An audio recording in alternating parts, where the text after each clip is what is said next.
Greetings, everyone. DFG here with Gideonsflight. I have a special guest with me tonight, Marvin Jacobs. So I already gave you his name, but Marvin, why don't you kind of tell everybody who you are?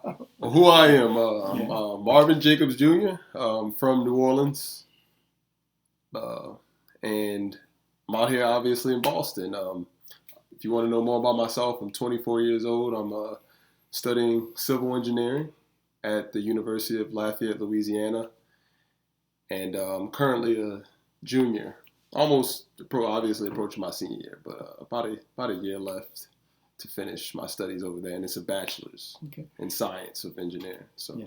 And beautiful. And the reason I asked Marvin to sit and have a conversation, Marvin is, again, as he stated, Marvin is a New Orleanian. He's coming out of inner city New Orleans. If you guys saw my last video, that video was Destiny Green, my niece who was graduating high school, and she was talking about her experiences. So I thought it would be a good idea to have a young African American, Native American male coming from the inner cities who's currently in college studying engineering, and just kind of let Marvin tell us a little bit about what that experience is like. I mean, first of all, growing up in New Orleans, how I know some of your time was in New Orleans, and I know some of it was in the suburb of New Orleans, Slidell, Louisiana. But how was it growing up in New Orleans? Firsthand, growing up, I remember being dropped off by my father to my grandfather's house. His name was Yule Bennett, very old-fashioned black man in the South who raised 10 children. And just seeing how he was the patriarch, so to speak, of the family, just getting to interact with my cousins, my uncles and my aunts. He did stay in the more impoverished inner city areas like the lower Ninth Ward, if you're familiar with that. It's not one of the prettiest places to be. Very low income. Very low income. Very a lot of poverty. A lot of corner stores. A lot of drug dealers. A lot of killings. A lot of crime rate. Yes. So I did experience that. I would walk down. Like I said, my father would drop me off on the weekends. I would hang out with my cousin Paul, for instance. He didn't have a father present. His aunt, though, was a very strong woman. My aunt, his mom.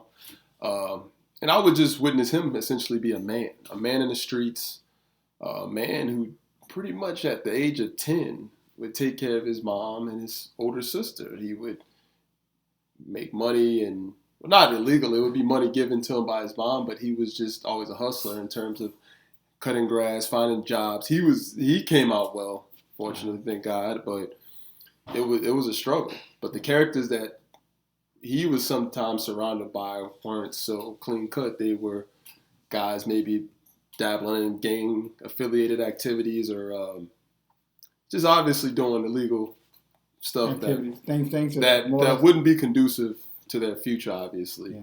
Well, it's funny because I know Marvin and I were talking earlier tonight, and we were looking at statistics in terms of, mass incarceration, especially in terms of the so-called African American, Latino males, and how that, statistically speaking, now 1 out of every 3 will spend some time in prison over their lifetime.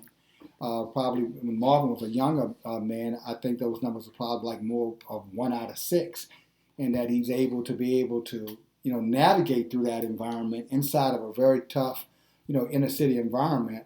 I heard him talk about things in terms of, his father, being a big part of, your grandfather, I'm sorry, being a big part, of your life and creating somewhat of an infrastructure of a safe place. Can I say it that way? But I would more so allude to my father. My father being present in my life. Me having that resource, I feel like greatly, propelled me. Yes. Because I feel like that's where it starts. It starts with the man in the house, and me being a boy at the time, got to see what it was to be a man, to provide for a family, and to be present in your children's lives on the day-to-day basis, and to just be that dependent figure that one could look up to. I feel like that was a good good structural component. So did you and your father, have a lot of dialogue? I mean, growing up in terms of life, in terms of interaction, I feel like my father surrounded me by positive people. Yes. He surrounded me by people, obviously, of the church, his good friends, such as yourself, that would enlighten or educate me on what the possibilities were. Yes. And me being a kid, me traveling to Dallas or Houston. Yeah, I remember. Me seeing what else was out there opened my eyes up to what was possible. Yes. And so just outside of Louisiana, Yeah, outside of like you said, the inner city communities.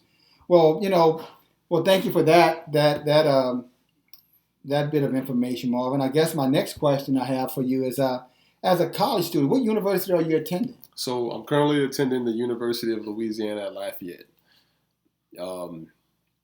It's Acadiana, if you're familiar with the Louisiana. So that's is that southeast Louisiana or southwest Louisiana or south central? I would say south central. It's right in the middle, right in the heart of Louisiana, I would say. Okay. Yeah. And so I major in civil engineering, and that is a very rigorous discipline to partake in. And then what also makes it challenging is not only that, you're required to learn the STEM, a lot of science, math-based subjects, but it's the fact that you don't see your own color in those particular fields. You tend not to see it. You see Indians, you see Asians, you see, I guess it's all the same, but you see whites. Yes. So sometimes it's that complex, and you feel like, man, I don't belong here, because you don't see a lot of yourself. You don't see a lot of men of color that are partaking in that discipline. Yes. And from a psychological perspective, when you know your history, sometimes you question your own capabilities and your legitimacy and your competence. Well, do I really belong here? Yes. So to speak. And so I do fight with those internally. I battle with that all the time. But those are the challenges that I believe I face, along with just the challenges of ascertaining and understanding the complexity of each of these subjects that really require you to think. Yeah. And it's interesting that you would bring that up, because, a lot of people would take that for granted.